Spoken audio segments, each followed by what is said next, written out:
అందరికి ఇగో ఈ రోజు అయితే మా పాపం అయితే చేపల పులుసు అయితే చేస్తుంది చూడండి. కొర్రమీను చేప ముక్కలు చింతపండు పోసి చారు చేస్తున్నాం. చేపల ముక్కలు వేసి చారు పెడతాము. మా నాన్నమ్మ చేసిన అయితే నాకైతే చాలా ఇష్టం. ఎందుకంటే వాళ్ళు అప్పటి పాతకాలం నాటి చారు అయితే చేస్తుంది.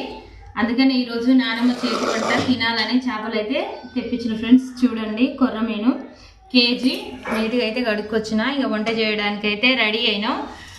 అప్పుడు ఎట్లా చేసుకునేది బాబమ్మ? అప్పుడు మంచిగా చేపల ముక్కలు మంచిగా కడిగి చింతపండు పోసి మసాలా వేసి చారు పెట్టుకుంటే మంచిగా ఉంటది.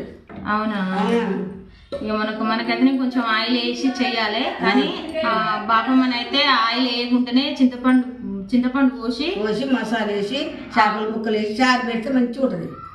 ఓకే ఫ్రెండ్స్, మరి మీరేమేమి స్పెషల్ చేసిరో ఈరోజు కామెంట్ చేయండి.